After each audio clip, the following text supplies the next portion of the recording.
Assalamualaikum warahmatullahi wabarakatuh. Hai semuanya, selamat datang di video pertama Lilia Harahap.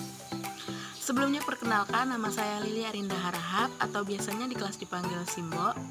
Saya mahasiswa dari jurusan Bahasa dan Sastra Indonesia Universitas Negeri Medan.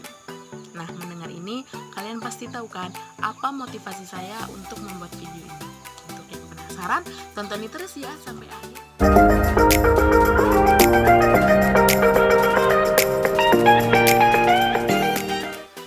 Di video kali ini, saya akan men-share ke kalian semua mengenai jurusan yang saat ini saya tekuni. Jurusan yang dipandang sebelah mata oleh banyak orang. Mengapa saya katakan demikian? Kalian pasti pernah mendengar pendapat atau penilaian miring mengenai jurusan ini. Seperti jurusan yang tidak bergengsi, prospek kerjanya yang kecil, dan belajarnya yang hanya sekedar membaca dan menulis. Malahan, ada yang mengatakan langsung kepada saya, "Kenapa ngambil sastra Indonesia? Emang kamu nggak bisa bahasa Indonesia? Kenapa nggak coba ambil bahasa asing? Bahasa Inggris, Jerman, atau Perancis mungkin?" Mendengar itu, ingin rasanya saya menjawab, "Sekeren itukah bahasa asing di mata kalian? Sehingga kalian tidak mau mencoba untuk mencintai bahasa negara sendiri." Padahal, jurusan Bahasa dan Sastra Indonesia ini bisa menjadi kunci keberhasilan seseorang di semua profesi. Mengapa saya katakan demikian? Karena pada jurusan ini akan dipelajari bagaimana caranya kita bisa berbicara dengan baik di depan umum. Dan hal itu akan dibahas pada mata kuliah retorika. Di sini saya akan memberi sebuah contoh, yaitu seorang arsitek, di mana seorang arsitek harus mempunyai kemampuan berbicara yang baik agar bisa mempengaruhi orang-orang akan setiap rancangan-rancangannya. Dan di contoh lain, saya akan memberikan contoh seorang dokter, di mana ucapan-ucapan seorang dokter harus bisa membuat orang yang datang kepadanya mau mengikuti semua anjuran-anjurannya. Dan masih banyak contoh profesi-profesi lain yang membutuhkan kemampuan berbicara yang baik, khususnya bahasa Indonesia. Dan hal itu menunjukkan bahwa kemampuan berbahasa Indonesia yang baik dan benar masih sangat dibutuhkan. Dan pada jurusan ini, jurusan Bahasa dan Sastra Indonesia, semua itu akan dipelajari.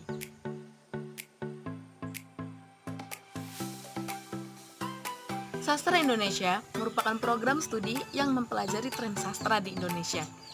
Para mahasiswanya akan mempelajari beraneka ragam subjek sastra, baik itu puisi, drama, roman atau novel, bahkan linguistik.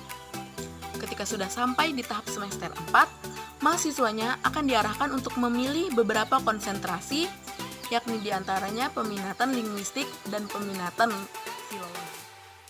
Peminatan linguistik merupakan peminatan yang membahas berbagai macam tentang seluk-beluk bahasa, mulai dari yang struktural hingga keluar-luar.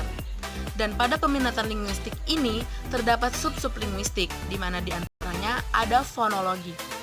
Fonologi merupakan cabang linguistik yang membahas mengenai bunyi bahasa. Dan selanjutnya ada morfologi. Morfologi merupakan cabang linguistik yang membahas tentang seluk-beluk kata. Dan selanjutnya memasuki yang lebih rumit, ada sintaksis, yang mana sintaksis merupakan cabang linguistik yang mendedikasikan diri untuk mengkaji tentang struktur kalimat, mulai dari kata, frasa, klausa, hingga kalimat. Dan masih banyak sub-sub linguistik, yang mana diantaranya ada semantik, pragmatik, sosiolinguistik, psikolinguistik, dan masih banyak lagi. Sedangkan pada peminatan filologi, mahasiswa akan difokuskan kepada kombinasi dari kritik sastra, yang mana mahasiswa akan mempelajari tentang teks-teks sastra dan catatan tertulis, dan juga akan mempelajari tentang naskah-naskah manuskrip yang berasal dari zaman kuno.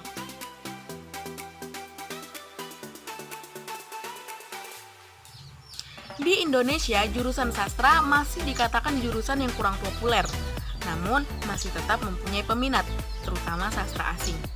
Dan untuk sastra Indonesia sendiri, peminatnya masih cukup kecil.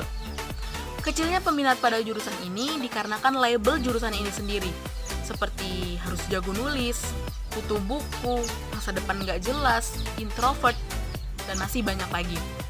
Eits, tunggu dulu. Kalian yang mempunyai penilaian seperti itu, Udah ngerasain belum berada di jurusan sastra Indonesia?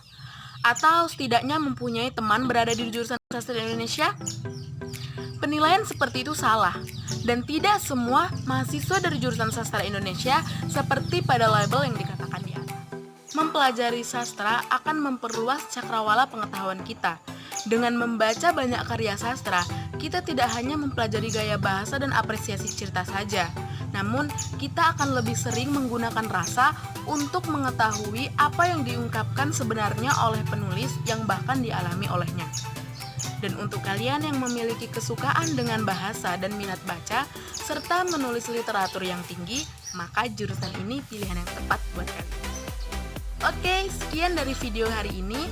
Saya mengucapkan terima kasih banyak untuk kalian semua yang udah mau mampir di channel ini. Dan untuk selanjutnya, saya akan terus men-share ke kalian seputar jurusan Bahasa dan Sastra Indonesia. Ayo, cintai bahasa dan sastra negeri sendiri, Indonesia. Salam pujangga, akhirul kalam. Wassalamualaikum warahmatullahi wabarakatuh.